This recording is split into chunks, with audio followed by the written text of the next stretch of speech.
皆さんこんにちは、ネストリングスです。今回も僕たちの大会用のガチデッキを使った 3on3 バトルをやっていきたいと思います。今回対戦するのは、つぶやきさん太郎とアッシュです。よろしくお願いします。お願いします。それではやっていきましょう。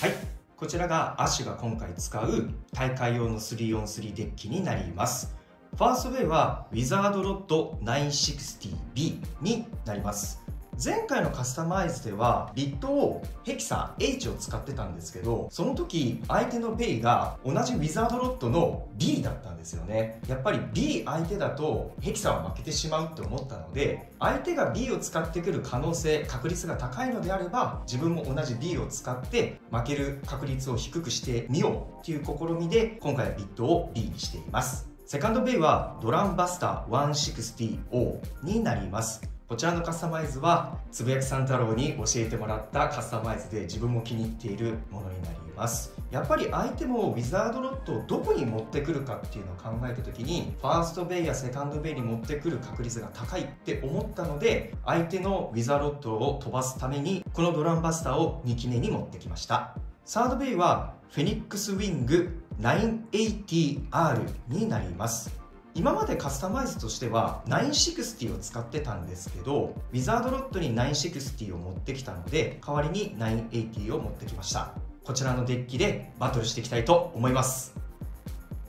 今回つぶやきさん太郎が使っていく 3on3 デッキはこちらになります。1機目はウィザードロッド 960B。すごく安定性のあるウィザードロッドを1戦目に持ってきて、ここで1ポイントを勝ち取り、残りも安心した気持ちでバトルを続けていきたいなと思っています。2機目はドランバスター 160P。今まではドランバスターに O を使っていたんですけれど、ワンベイのリミテッドルールで O を使うと相手に1ポイントを与えた時点でスタートするっていうのを知って、そのワンベイ対策でちょっといろんなカスタマイズをドランバスターで試していたんですけれど、その時に P も結構感触がいいなと思って、O と違ってエクストリームダッシュを能動的に行うこともできますし、ちょっとこっちの方が攻撃力が高くなっているカスタマイズになります。どっちもいいところがあるんですけれど、今回は攻撃力を上げるために P で使っていきます。3機目はフェニックスウィング 360R。このカスタマイズもすごく安定したカスタマイズですね。R でアタックに行くこともできますし、結構フェニックスウィングのブレードもスタミナ面が優秀なところがあるので、アタックで決めきることができなくても3機目でスピンで1勝取ったりとかもできるので、安定した戦い方をできるのではないかと思います。今回はこのデッキで戦っていきます。それでは対戦に行きましょう。最初にシュートポジションを決めるじゃんけんをしていきます。最初はグー、じゃんけんぽい。あいこでしょ。レフトサイドでお互いのファーストベイ、せーの、じゃん。ウィザードロッド 960B。 ウィザードロッド 960B。 ファーストバトル、レディーセット、3、2、1、ゴーシュー。さあ、逆走する形になったアッシュ側のウィザードロッド。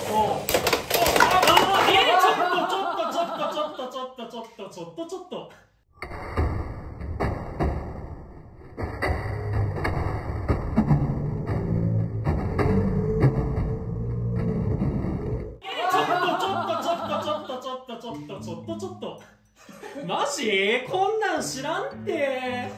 クストリームフィニッシュ。アッシュのウィザードロッドに3ポイント。やったー。あれちょっとだよこれは。なんか予想外のマジ？お互いのセカンドベイ、せーの、じゃん。ドランバスター 160O。 ドランバスター 160P。 セカンドバトル、レディーセット、3、2、1、ゴーシュー。激しい上がり方をしているが、P 側かなり厳しいな。全フィニッシュ。O の方、アッシュのドランバスターに1ポイント。ということで、この 3on3 バトルの勝者はアッシュ。やったぜー。3on3 バトルの勝敗は決まりましたが、最後までやっていきましょう。お互いのサードベイ、せーの、じゃん。フェニックスウィング 980R。 フェニックスウィング 360R。 サードバトル、レディーセット、3、2、1、ゴーシュー。せめて一勝。カール同士なんかダッシュがいいの入ったけども、さあ、ナインエイティの方高いからステップですか。おっとマジゲームフィニッシュ。ナインエイティアッシュの方のフェニックスウィングに1ポイント。よしよし。というわけで 3on3 バトルが終わりましたが、いかがだったでしょうか。もう完全一致してたね。ミラーマッチになっちゃったね。ばっかだったね。カスタマイズも一緒だし、出す順番も一緒だし、違っ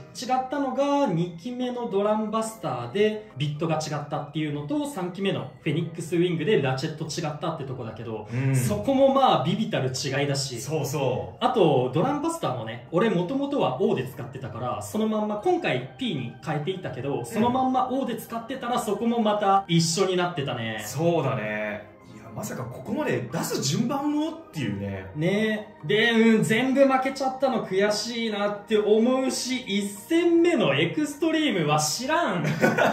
なんだあれは。まあこっちはゴッツァンエクストリームだったかもね。まあでもあのエクストリームがあってもなくてもどうだろうね。2戦目3戦目も負けちゃったから、普通にあの3点なくても俺の負けだったかな、多分。いやでも2ポイント取られてはしまったけれど、スピンででもそれ以降はやっぱりお互いデッキの順番も変わるから、また違う結果になっていたかもしれないけどね。そうだね。そうね。最初の1戦目のロッドがどっちかが1ポイントだったらだいぶ内容変わってたかも。ウィザードロッドもさ、そのアッシュが逆走してたじゃん、で俺はウィザード同士だったら逆走はしなくていいと思ってるの。水平でシュートしてよりシュートパワーが強い方が有利だなって思ったから、そのまんま水平でシュートして、でアッシュが逆走してるから、これはスタミナ面で俺有利なんじゃないって途中まではね思ってたんだけど、エクストリームか。まあ実際ね、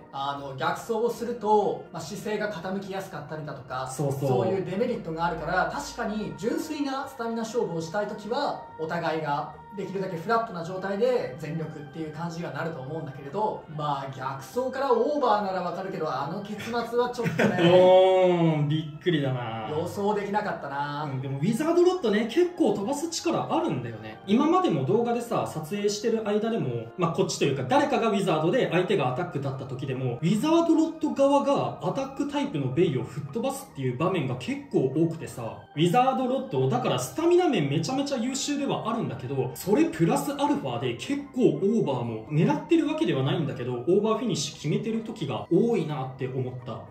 それこそちょうど俺がワンベイの動画でティラノビートだっけかね、相手に2回オーバー決めてたり、それ以前のアッシュとの対戦の時にも俺のウィザードロッドがオーバー決めてたけど、決めた側の意見としてはあれ逆だったら俺の負けだから、あんまりあことやってほしくないんだよね。ある意味でいいところかもしれないね。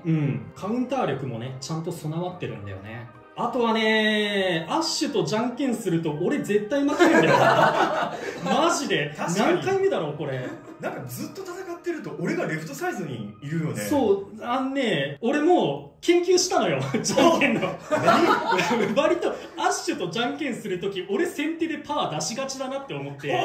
今回チョキを出したんだよ、でアイコンになったんだけどさマジじゃんけん全く勝てんのだよな、アッシュ相手に。うわー、じゃんけん対策までされてるとは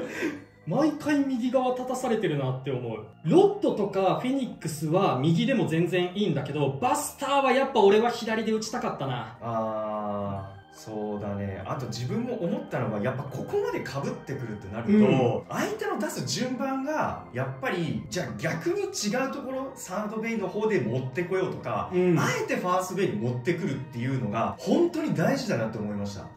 そうだね。ここまでもう本当に最初に冒頭で触れてましたけど、パーツがちょっと違うだけで結局同じベイで戦ってることと等しいので、